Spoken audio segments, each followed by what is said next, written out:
bem-vindo a essa é mais uma edição do programa Palavras Consoladoras pelo canal do YouTube, que trata de conteúdos espíritas baseados no Evangelho de Jesus.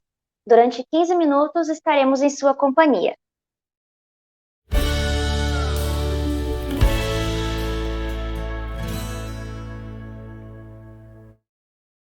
Hoje analisaremos o tema Hábitos Mentais e Mediunidade, do Evangelho segundo o Espiritismo, capítulo 24 e 25. Está conosco a colega de caminhada espírita, Karina Kistini, colaboradora do Movimento Espírita Gaúcho, para nos auxiliar a interpretar essa mensagem. Bem-vinda, Karina, é um prazer estar contigo. Boa noite, Rafaela, os nossos queridos ouvintes do programa Palavras Consoladoras. É sempre uma grande satisfação estarmos aqui. Muito obrigada, Karina, por estar aqui. Então, vamos à primeira pergunta, né? Nós sabemos que a mediunidade é uma responsabilidade muito grande para quem possui ela de forma mais aflorada. Mesmo assim, todo espírito ele pode acabar reencarnando com ela, mesmo não tendo as ferramentas necessárias para administrá-la?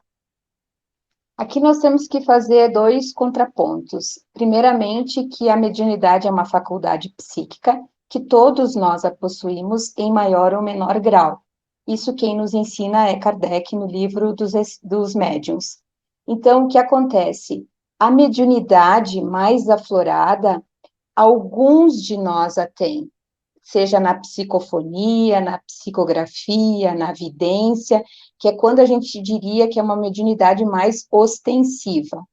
As pessoas, ela não está intimamente ligada com o grau de moralidade, porque a mediunidade sempre existiu. A mediunidade não é só dos espíritas, mas a mediunidade sempre existiu. Então, a mediunidade, muitas vezes, ela está nas mãos de quem não tem tanta moralidade, e ela é um instrumento que Deus nos coloca para a gente fazer o bem.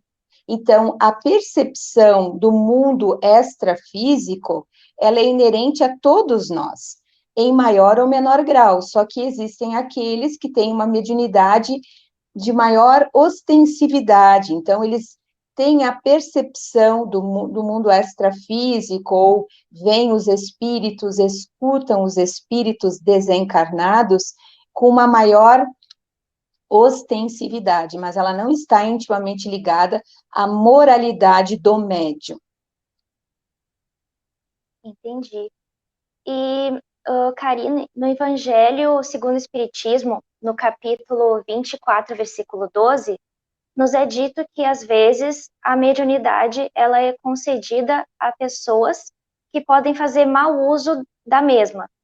Mas então, se existia a possibilidade desse espírito utilizar a mediunidade de forma equivocada, por que a ele foi concedida essa responsabilidade?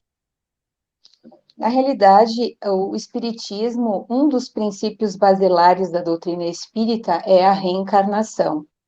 Então, o espírito, ele pode, em alguns casos, escolher a prova que lhe aprover para a sua evolução espiritual. E muitas vezes é concedida a mediunidade para o espírito, para que ele possa fazer o bem. Quando nós reencarnamos, ao esquecimento das nossas promessas, ainda na espiritualidade, e nós nos deixamos seduzir pelas questões de natureza material.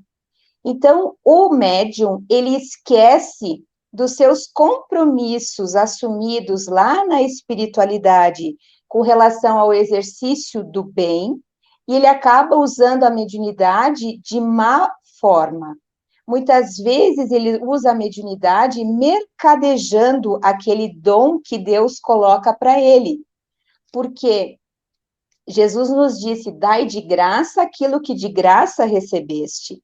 Então, a mediunidade é um dom que Deus nos dá para que a gente possa fazer o bem. Então, há a questão do livre-arbítrio. Mesmo que na espiritualidade nós nos comprometamos em fazer o bem, quando reencarnamos por ocasião do nosso esquecimento das nossas promessas, aí, através do livre-arbítrio, a gente acaba fazendo escolhas que vão fazer com que a gente se comprometa mais com relação às leis divinas. E todos nós reencarnamos com todas as ferramentas para o sucesso na nossa caminhada.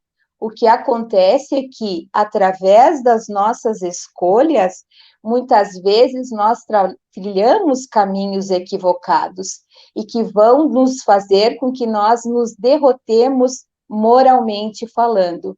Então, é o que acontece com os médiums, que vêm, então, com essa mediunidade mais ostensiva, mais aflorada, para fazer o bem. E o que acontece é que muitas vezes o médium extremamente egoísta, vaidoso, orgulhoso, e ele vê aquele instrumento, aquele dom, como uma possibilidade de ganhar dinheiro. E aí, então, ele vai acabar se comprometendo muito mais com as leis divinas, digamos, com a sua própria consciência. E no caso de uma pessoa que tem a mediunidade mais aflorada, que tipo de ensinamentos ela pode tirar disso? Muitos ensinamentos, porque através da mediunidade é que nós temos o conhecimento do mundo extrafísico, do mundo espiritual. Então, os espíritos, através da bênção da mediunidade, eles vêm nos advertir, nos mostrar quais os caminhos que eles trilharam e que os conduziram à dor ou à vida boa no mundo espiritual, ou seja, tem depois da morte física, os espíritos conseguem adquirir um mundo melhor, uma colônia espiritual melhor. Por quê? Porque o exercício da mediunidade proporcionou isso, quando a gente tem a mediunidade com Jesus. A mediunidade que consola, a mediunidade que esclarece, a mediunidade que ajuda a consolar tantos aflitos. E aqui nós podemos lembrar do saudoso Chico Xavier, que através da mediunidade, quantas pessoas ele esclareceu.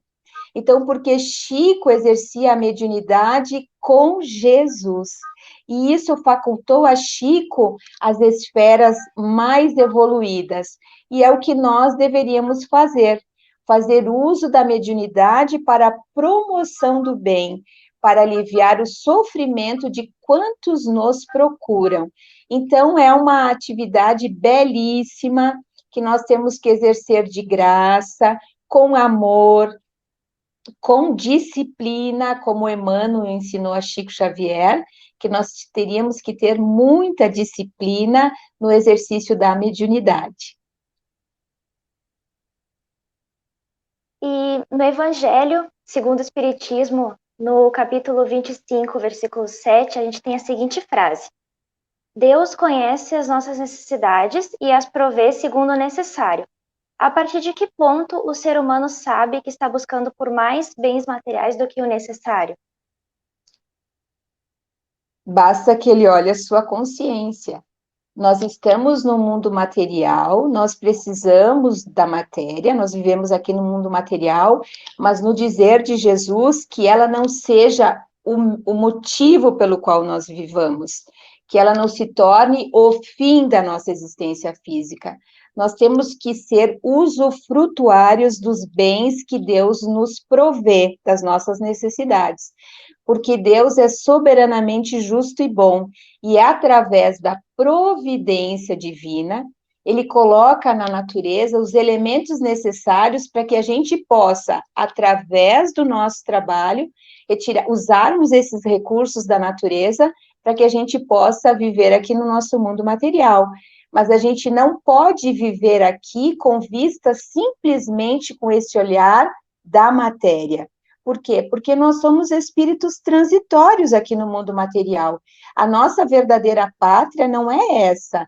Nós temos que usar os recursos materiais para a nossa sobrevivência sem abusar dele. E nós devemos sempre nos perguntar até que ponto nós nos vinculamos à matéria. Até que ponto, se nós desencarnarmos daqui a 5, 10, 15 minutos, porque a gente não sabe, quanto que nós damos valor às coisas materiais. A natureza, por ser tão perfeita, ela nos fornece o suficiente para todos podermos sobreviver na Terra. Porém, com os constantes exageros que a gente acaba fazendo ao longo dos anos, em determinado momento, nós poderemos ficar sem os bens materiais que nós sempre tivemos? Podemos sim. Nós podemos perder os bens materiais a qualquer momento em função das nossas escolhas.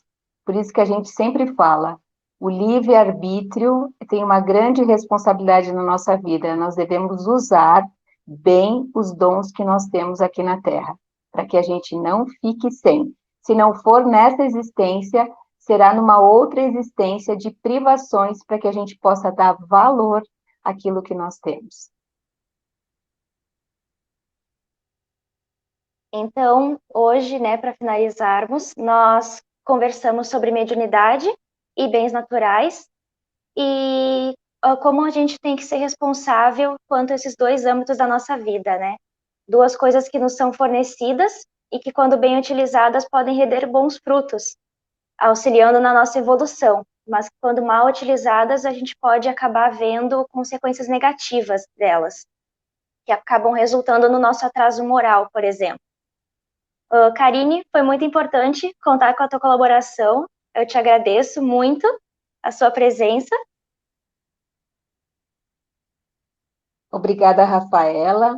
É sempre muito importante nós estarmos aqui falando de temas tão esclarecedores para todos nós e que nós saibamos usar os recursos que Deus nos coloca na nossa vida para promovermos o bem, para fazermos o bem, como sempre nos ensinou Jesus, né? Que a gente dê de graça aquilo que de graça a gente recebe e sejamos promotores do bem ao longo da nossa existência física. Com certeza, que a gente faça bom uso das coisas que nós aprendemos hoje na nossa live, né? Isso Então, mesmo. nós nos despedimos, né? Desejando que Deus permaneça em todos os corações dos telespectadores que estão nos assistindo, que eles nos dê força e esperança necessários nos momentos que a gente ainda se encontra, né, durante essa pandemia. Foi um privilégio estar na sua companhia e até o próximo encontro.